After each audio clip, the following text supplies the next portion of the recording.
Hi, and welcome to A Word with Kellie Scott Reed. We're here today with Jay Parr. Jay is a writer, a close to our heart at the press writer. Hi, Jay. Good morning. Good morning, Kelly. How's it going? Great. Could you tell everybody where you're coming to us from? I'm coming to you from not so sunny Greensboro, North Carolina. I can guarantee you it's sunnier than where we are. It looks beautiful. Actually, there's light coming through your room. Oh, That's that's awesome. oh wow, my fingers disappeared when I did that. That was fun. Jay, you are a writer. You are also a professor, correct? I am a lecturer. Lecture. Oh, Yes, okay. yes, Well, that's yes, even yes. better. So tell me the difference. um, a professor is the crown on the totem pole. The lecturer is the toenails on the totem pole. I am the toenails on the.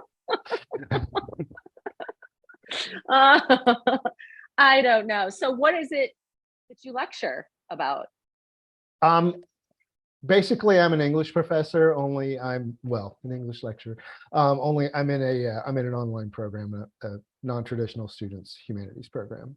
So. That's very cool. Like I always wonder. Like my son, that's one of his goals is he wants to be a college professor in English, but I think he would. So you would discourage that. I will let him know. But like, what was the path that led you to this? Where did you start your journey towards this? It was a long and meandering path of happenstance. I Well, long story short, I finished my bachelor's degree when I was 36, and got lucky enough to get into the one MFA program that I had applied to, um, and got the crappiest of all of the assistantships that were being made available. I didn't get the teaching assistantship that I wanted, and I didn't get the um, masthead of the Greensboro Review that I had also stated an interest in. I got being an academic advisor in the undergrad academic advising center for the College of Arts and Sciences. But that was the job that actually ended up leading to where I am now, because the year that I finished my MFA and therefore finished my assistantship in the College of Arts and Sciences Advising Center, the college was launching a brand spanking new, first ever in the entire university system online program. And they needed an academic advisor. And so my boss's boss, the associate dean, was talking to her saying, do you have anybody that you would seed for this job? And she said, well, Jay's going to be available. And so, well, bam, there I was, half-time for 2 years with this new fledgling program, and doing the adjunct shuffle over at A&T in the meanwhile. And my God, this is getting tedious. And then took 2 years later, the online, uh, what was it called at the time? Division of Continual Learning, that had been in cooperation with the College of Arts and Sciences. They backed the hell out. They're like, this is not going to be profitable. So they got out. And so we needed a program manager. And so my boss said, would you be willing to be the program manager? So I was a glorified department secretary for a decade. Um, and I did some teaching with that. Basically, that was, a 20% responsibility. Um, and then when my boss, the associate dean and tenured full patch professor, when he retired and they restructured, my position got made redundant. Mm. And fortunately, my boss, the associate dean, had not left yet, and he had the clout to say, okay, we can't just dump this guy on his butt. So they got me a lectureship, and here I am. I teach 4 and 4. I squeeze in some writing in the interim. Um, I get to do fun stuff like banned books and The Spawn of Frankenstein. And basically, Yeah. they kind of at this point let me write what I want to write for classes. And my partner is gracious enough to support my teaching habit. And fortunately, she makes a lot more than I do. So here we are. Well, I from your writing, I see that you have, because I've read so much of your stuff and love it. Um, you have such a varied experience. So you talk about a meandering path to where you are now. Your path has been meandering kind of your whole life. I read somewhere as a teenager that somebody who wanted to be a writer, the most important thing for somebody who wanted to be a writer was a broad base of experience. I think I may have taken that one a little too far. You and Jack Kerouac, so you get to join the Merchant Marines and go about Well, the no, world. but I was in the Navy for a little while. um, well, let's see. I went from being a grade schooler in a little Indiana farming town to a junior high schooler in Washington, D.C., where we were the only white folks on the block, and we were also the uneducated poor folks on the block. And then to teen years on the wrong side of the tracks in Roanoke, Virginia, which is basically an old railroad town, although railroads not so much anymore. And I barely graduated from high school. I worked minimum wage jobs for a while and did all kinds of different warehouse work and stuff like that. Finally went back to college, went to the community college, went to a state university, took a year off, went to another state university, dropped out mid-semester because I'd gone broke. Well, had gotten married between semesters and Mm. never do that. Um, I did that. and then I was in the Navy for a while, and then I was back to doing crappy warehouse distribution, that kind of stuff. Um, divorce finally got final. Oh, I was touring with bands and stuff in the meantime. Divorce finally got finalized. Wandered around, went to New York for a little while, got my ass kicked. Ended up driving long haul for a while. Paid off those old defaulted student loans in the meantime.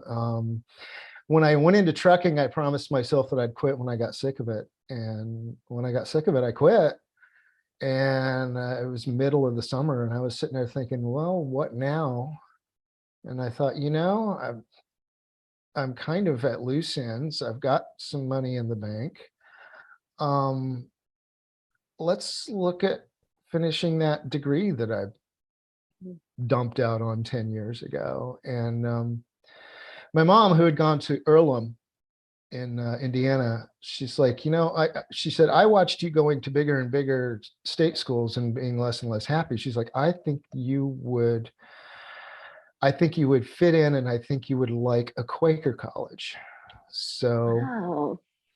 I started looking around, and lo and behold, 100 miles down in North Carolina was Guilford College. And bear in mind, this is like late July at this point. And I called them up and I said, I'm assuming it's too late for me to, excuse me, to enroll for fall. And they said, well, you're an adult, you're a non-traditional student. And I said, yeah. And they said, well, no, you can, we're not going to be able to arrange financial aid, but you can start. And so like 3 weeks later, I was back in finishing my bachelor's degree. So that's sort of my long and meandering path. I've been a sailor and a trucker and a roadie, and I lacked for vocabulary at none of those things. And Well, yeah, your music. So were you playing? You said a roadie. Were you doing the physical work? Because I've always wanted to be a roadie and kind of am. I'm always carrying my husband's guitars into things. I'm pregnant carrying my husband's guitar. But so were you in the band physically, or like, did you just No, I was the trail? sound guy. Well, I was a sound guy with a bar band for a while. I also did some bar gigs.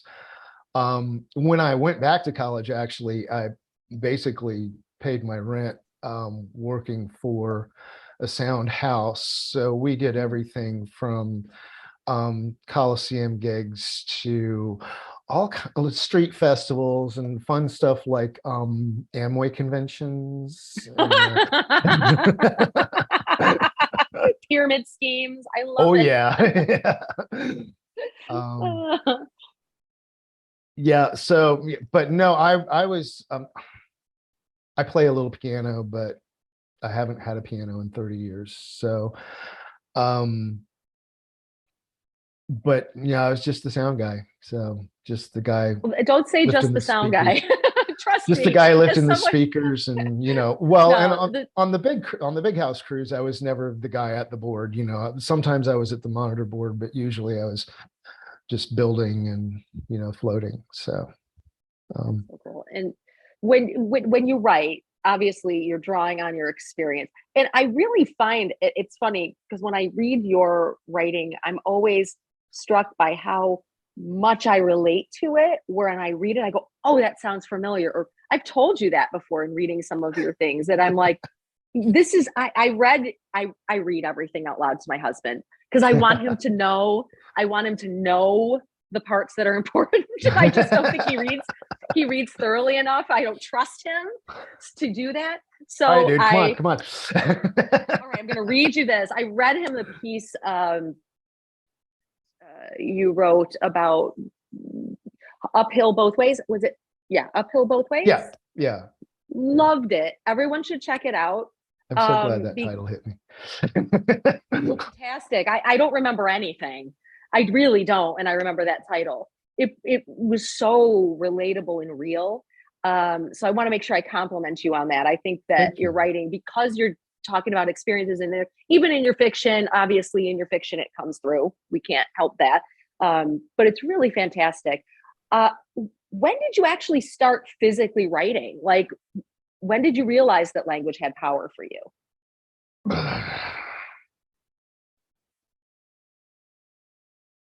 10, maybe. Okay. Um, I think to a certain extent, maybe I sort of never outgrew the childhood make believe. Um, the stories have always been there. The characters have always been there. The imagination has always been there. I can remember playing make believe friends with or make believe games with my childhood friend in Indiana, and I can actually like I'm a preacher's kid, totally different story, but where we lived when I was a kid in Indiana was between two churches. There was our church, and then there was the bigger Christian church on the other side of the block. And I can actually visualize the superhero cave that we had made on this sidewalk over in the Christian church, like and all of the like little crazy superhero lair details that we had made in our heads, out of what was just a flat Indiana lawn, with a sidewalk on it. But I think I sort of always carried that along. I remember the first time I set out to write a book, which I think I got 3 pages into, was between the ages of 10 and 14. I know that because I was living in DC, and that's what those bookends are. I also know that the first story I published was in there 12, 13, at in the junior high school newspaper. Um, and it was a very literary story about people racing jet-powered race cars. Um, and of course, the focal character wins because that's it has to be that way, right? It was awful, but so I don't. So there's always been this sort of, well, you've probably read some of the stuff I've written just about having a noisy head too, and there's always like I have just little bits of narrative or characters or situations or stuff like that will just float around, wait, just like free electrons waiting for something to attach to. Mm. And even so, I guess I could say even when I wasn't writing, I was writing, Mm. you know. So like I had that thing in the junior high school newspaper. Next thing I published was in an undergrad literary magazine.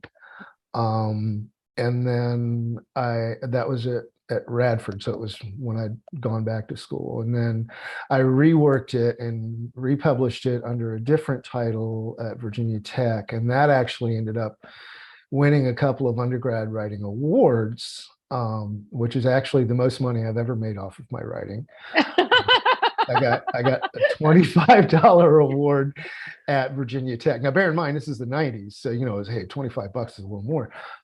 And then the person who had judged that award was actually also the judge of the Hollins Fiction Prize. She was a faculty member at Hollins College. And so she, unbeknownst to me, submitted it to the Hollins Fiction Prize, and then ended up winning that. Oh, wow. So I won $100 there. Of course, meanwhile, I had dropped out of college and was in the Navy. So I never even knew, like it took them almost a year to track me down. That's like, interesting. I wonder if we could like convert that into today's dollars, how much that would be. It might seem like a little bit or bigger, like $500 now, 1,000, who knows? Not 1,000, 250 Okay. or so, maybe. Yeah. I think that's really interesting. Um, you had those early inclinations of your talent in front of you, and how life derails that sometimes. Not that who knows? I mean, we don't know. The universe is weird, but I just find that's kind of like I did the same thing. Like I was in college. I had a kid in college when I was in college, got married like at 22, first time. And oh my God, yes, people, 24, children listening, yeah. Please don't listen. Please don't do No, that. do not do it. Take it from your if you're elders. thinking about getting married before you're 35, don't. Hey, listen, I got married twice before 30. I had all my kids before I was 30 years old. I mean, don't take any advice from me. But the way our lives kind of, you're writing these things that are really resonating with people. And again, it's a tough competition. You look at all the people out there writing, it's kind of mind blowing. It's a universe beyond anything I even realized. Being on Twitter, the literature in Twitter, I'm new to. So I didn't realize that there were so many writers out there. I thought I was so alone in the universe. And where we're from, it's a pretty cloistered group. Like you don't get in to the writing community here. It's kind of closed off, and it's an old school type of writing. It's like these smaller towns. But I think it's interesting that you've been writing and it's been sparkling in your brain since you were young. I was similar, but I was very unsure. I never put myself out there for like entering anything. Did you have any help with that? Did you have any influences when you were growing up that you had around you that you could look to? Not really. You know, it's funny. My dad, you know, whenever I would express an interest in writing, or even when I declared as an English major, he's like, you know, when I declared an English major, he's like, "What are you going to do? Teach?" And I was like, "Well, here I am. I'm teaching." But um, and with writing, he was like, "Well, you know, yeah, that's all well and good, but what are you going to do for a living?" And of course, he was right, but he was also kind of a dick about it. But that was just my dad. But um, you know, and that's one thing I would say to the budding writers is just do it. Um, you're not going to get rich. You're not going to get famous. You know, if you want to go down that path, you can give it a shot. It's going to be a soulless road. You're not going to have any fun at it.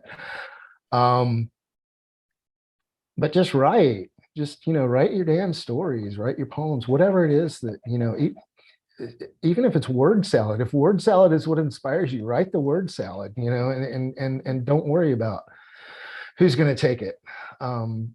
And also don't worry about making any money off of it because you're going to need to support it some other way. And that's okay. That's, you know, um, I I think I did a whole lot of writing in my head and getting it on the page after I got off work when I was doing totally mindless jobs, warehouse work, driving deliveries, you know, distribution, that sort of stuff. Like, you know, all I had to do was, you know, put this palette on that H frame. And so 90% of my brain was free to just wander around wherever, you know, and so I'm off on a tangent here at this point, We're all but about yeah. tangents. Um, you know, it's funny. My mom is interested in reading the stuff that I write, although she usually um uh, was it wasn't uphill. Oh, it was the knife. It was the actually sort of as I was getting back into sending work out, it was the first one that ended up being published, which was in variant lit. And she read it, and I think her only comment was, "I don't think quite that many houses were abandoned in the neighborhood." And that was it. Yeah, I've kind of avoided giving my parents my writing because they appear in it quite often, and but not for real. Like it's an exaggerated version of them, but they recognize themselves and they're like, "Do we really? Were we really like that?" But I'm like, "Ma, it's fiction. You're just kind of it's an amalgamation of people that I know. I want it to seem fairly real, you know, Yeah. to people. You Yeah. know, no, you didn't. You weren't that bad." Right, right, right. Yeah. Well, that's one of the Like funny what? things. Like, it sort of occurred to me the other day. I was like, okay, well, you know, in memoir, which I don't know how the hell I ended up a memoirist, but here we are. I end up doing a lot of memoir. And in memoir, you're taking the actual events, which, oh, by the way, mind like a steel colander here. Like, you know, the big stuff sticks, the little stuff just filters right through. So you're taking the events or taking the impression of the events. And sometimes it's the impression of the event from 30, 40 years ago. Mm-hmm. Um, well, when you're an old get like me, it's, you know, and trying to reconstruct it. So you end up, you know, you're filling in a hell of a lot of blanks, you know. So I find myself doing that in memoir, but then when I'm writing fiction, I find myself like taking all these little details, you know, from my actual life. And the other day I was like, crap, is it all autofiction? Is it like the memoir and the fiction? Is it all autofiction? Is it all some like weird amalgamation of the real and the imagined? And like, oh, That's interesting.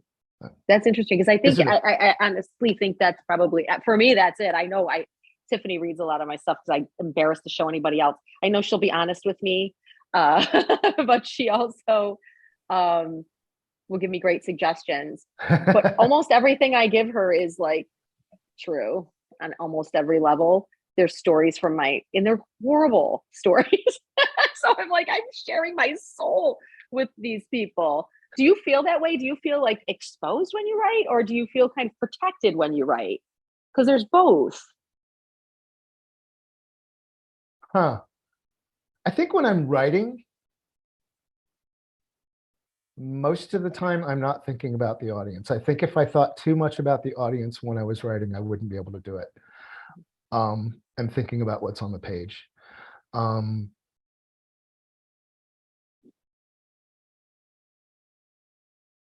thinking about the event. I'm thinking about, well, I'm thinking about the story that I want to tell, and on a different level. And you can see that it varies a hell of a lot depending on what of mine you're reading.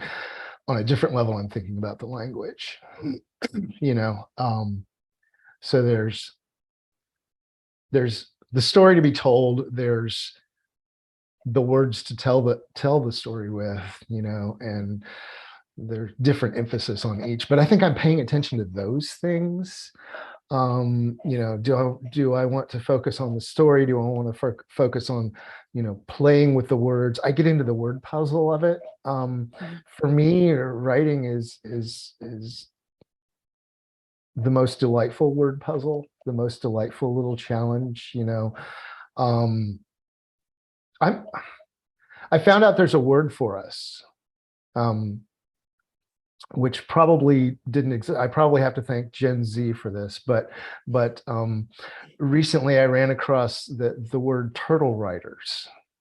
And I'm like, yes, that is me. I am a turtle writer. Like, I pick that direction and I crawl, and it takes me for frickin' ever.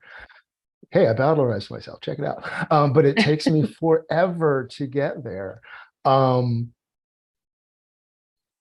sometimes it just doesn't happen. I mean, I've got a drafts folder that's probably got 3 dozen unfinished things in various stages of disaster, you know, right here on this computer. But no, if I think too much about the audience, to circle back to what your actual question was, it just, no. I Hell, even on Twitter, I'm unfiltered enough just that if I think too much about how it's going to look in the general public, it's not going to happen. I'd probably, if I thought too much about what I put on Twitter, I'd go delete 3/4 of it. Just, you know. That's so funny. Do you have any like literary heroes, people that you find that have influenced your work?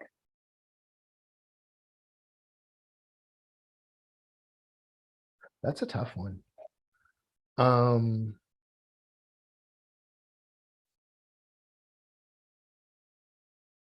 I can tell you that I grew up on far too much white male canon.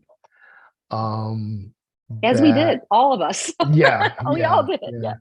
You know, and as a white dude to push, you know, pushing 60 now, I'm just like, God, you know, I really kind of, I have to pay attention to that sometimes. You know, it's like, remember that, you know, you're a white boy from Indiana, you know. 70s Indiana at that, you know. So um I would say, as far as literary heroes, one, I kind of avoid it. I also I grew up reading a very eclectic,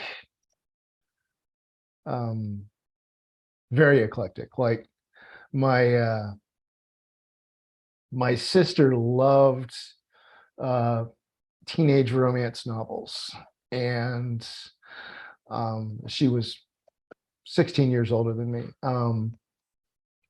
And she loved teenage romance novels. And so me, in my tweens, casting about for something to read, you know, ended up finding her old shelf of teenage romance novels. And I think I read several dozen of those, you know. They were hardback then, these days they'd be pulp paper or an ebook or something like that. Mhm. But I I was a nerd in school, even though I was one of the theater freak losers and barely passed. But my crowd was always kind of nerdy in school, and so I got into bad commercials, fantasy and sci-fi, and I probably read everything Anne McCaffrey wrote up to a certain point, and a bunch of stuff like that. Um, literary heroes to some extent, probably John Gardner, Mm, whom you interesting. may or may not know. He's kind of obscure, but he was no, he wasn't quite up your way. He was in Pennsylvania. I know the name, but I could be just because I know a lot of people with last name Gardner. I swear, that's how bad I am. Like I know a Dave Gardner. Grendel. Grendel would Oh be yeah, probably okay. right. Yes, yes, yes. Okay, Yeah. yes, absolutely. Um, he was also a medievalist. I don't think I have it here. I think I put it out of the sun. Um, my Aaron, my partner, gave me for a wedding present the complete works of the Gawain poets Oh wow. as Wow. translated by John Gardner. And, I was like, okay, this woman knows me because I am the one person in 15,000 who would look at that book and go, holy shit, this is a treasure. You That's know? awesome. Oh, I love that. That is really romantic. Romantic. There's nothing more romantic than the obscure gift, to me. Like, Yeah. my husband got me Barfly, the screenplay. Like, oh, he knows me. That's so Um, wonderful. No, I love that. That's beautiful. but I That's grew up awesome. on Tolkien, but I read a lot of the beats. It's funny, Mhm. I read a bunch of the beats going, what the fuck do people see in these guys? This is like Interesting. Interesting. That's interesting because the first person I thought of, I think that's interesting that you said that because the first person I thought of reading your stuff, your experience in life was like a Jack Kerouac type of character, yeah, a yeah. traveler, a person who has experiences, writes, nomadic, and that's someone you'd say you don't know what anybody sees in them. I don't know. I don't want to get psychological. I don't want to get You psychological know, on you, but I'm like, okay, I wasn't expecting that. I don't know what anybody sees in Interesting. that Parr guy either. So We see a lot in that Parr guy. Do you have anything in your life, well, that would be considered like a writing kryptonite, something that prevents you from being creative or writing? um, you mean like adulting?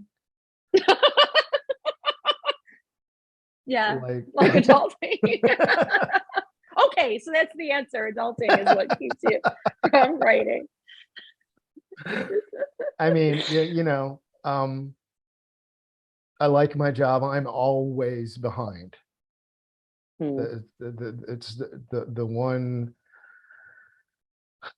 the one thing that is least compatible with my brain and the job that requires being a self-starter at the job is that I am never as much of a self-starter as I need to be. Um, so that kind of looms, you know. And it also kind of uses the same part of the brain because I'm reading my students writing, and I'm giving them feedback on their writing, and it's just there's sort of using all the same muscles, which I guess is probably good for those muscles, but it can also be, I can also sometimes get to the end of it, especially like if I'm in a big stack of papers. I get to the end of the day and I'm just like, I don't want to think anymore. Don't word, no, you know. Mm-hmm. Um, so Um, but I would say, yeah, adulting, really, the sort of the minutia of daily life, I'm an old parent. I have a 10-year-old. She's my first child, um, older than my partner by a few years. Um, and so, becoming a parent for the first time at 46 is an interesting, that was an interesting, it throws an interesting wrench in the works. But there's parenting. There's My partner's disabled. She's got fibromyalgia. Um, and so she's got a brilliant mind and a wonderful attitude, and she doesn't take shit, and that's one of the things I admire about her. But her body is limiting now. So um and so a lot of the parenting and householding and stuff like that, and she like absolute, like, I would not function without her, but I end up doing a lot of the legwork. um so um those things just, they take time. They all take time. The job takes time, the parenting takes time,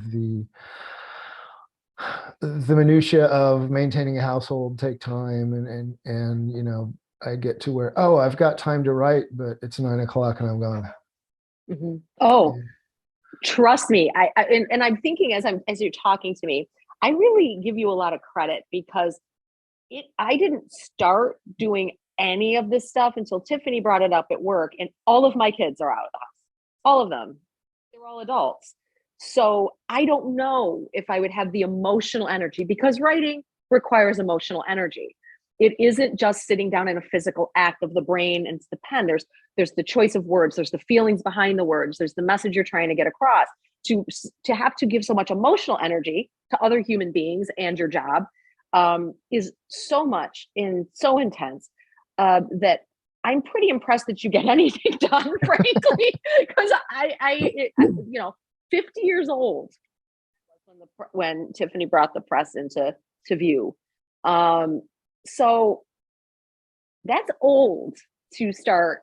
Oh, we're just going to do this now. But it's the only time. It was the right time because I couldn't have done it. So before that, I just know I couldn't have. I was just drawn and quartered in too many different directions. So it's pretty impressive the work that you do get done, in spite of all that you're saying. Because I'm going, wow, really? How is this man doing this? That's amazing. It's really kind of because the crap doesn't leave me alone. And it's honestly, I mean, people are like, why do you write? And I hear these people with all these big aspirations, and they're like, this is my dream and blah blah blah. And I'm just like, nah, man, this shit's just yanking on my sleeve, going, hey, hey, hey, you gonna write me or what? That's gonna be the title of your next book. Hey, hey, hey, are you gonna write me or what? J. Parr. There you go. We beautiful, big bold gold print. That's awesome. Well, Jay, I'm actually going to end. Titles lined up, so I've got, so I might have to put it further down, but. What about God damn it, Jay, or damn it, Jay, which is Tiffany, me, everybody. With no ends. That's a little inside joke, but yeah, I'm going to actually end the interview here because I think that was really beautiful. What you just said. Okay. It really is. And time is valuable for people. And we'll do this again because, we love talking to you. You're a friend. I consider you a friend. I told my husband, I never thought I'd have friends that I never see in person. I never thought that was going to be a thing. But I know Marianne, Tiffany, and I'm speaking for the whole group of us at the Ruffanya Press, you are a friend and an excellent writer. Do you have anything coming up that we should know about that you would like to tell the world, the world that watches a word? Coming up, well, I've got a story coming out in Rec and Review in March. Oh, that's awesome. And thank you. That's great. And it's called The Girl on the Unicycle. Going back to the whole autofiction thing, it's very much autofiction. And in fact, you've seen The Neighborhood before, because it's the same neighborhood where Uphill Both Ways was set. Oh, fantastic. Fantastic. Which I keep ending up back in for some damn reason. And so I have a hunch it's going to end up with, if I live that long, it'll end up with its own book. So Very cool. Very cool. And where can people give your Twitter handles, any websites, anything that you want to plug? Twitter is Cranky Pacifist because I'm a pacifist, but I'm cranky about it. Website. Sorry, you got a snort out of me. You got a snort out of me. Yay. I've got a cheap little freebie website over at WordPress. It's just jayparr, JAYPARR at WordPress.com or whatever it is, like that, I guess. But yeah, or jayparr.wordpress.com. I think that's what it is. Anyway, I'll get it to you and you can stick it in the. And I'll stick it in the little thingy. Yeah. The thing that goes. Yeah. That's what the brain's doing now. Well, That's not in the foot necessarily, but down in the comments or whatever. Yeah. Awesome. Yeah, that's it. Unless you want to look for me at work, which don't. We're gonna hunt you down at work. Awesome. Why? Wouldn't that be funny? Why? That's a road trip for the press. We'll go and just show up at your job and just tell everybody. I work right here. This is my office. Well, it's nice. It's our dining room, but it's my office. So that's awesome. Oh my God. Well, thank you so much for being with us. This has been great. Thank you for having me. Do it again. We'll do it again. Like we will literally just have to get online and just have a party sometime. I was going to say, I think even if we don't record it, we just need to get on here and just hang out and, shoot the breeze. And have some drinks, cocktails. That'll be fun. Yeah. Invite the fam. I have my boombox here that I could play some music. Hold on. Go. I'll put it on. I'll play us out with a little Tedeschi trucks as we go out. All right, Jay. Oh, it's not turning on. Oh, oh well. I get in trouble for copyright. That's my bad. Yeah, exactly. I'll have to play one of my songs. All right. There we go. We'll talk soon, Jay. Have a great one. Sounds good. Thanks, Mike.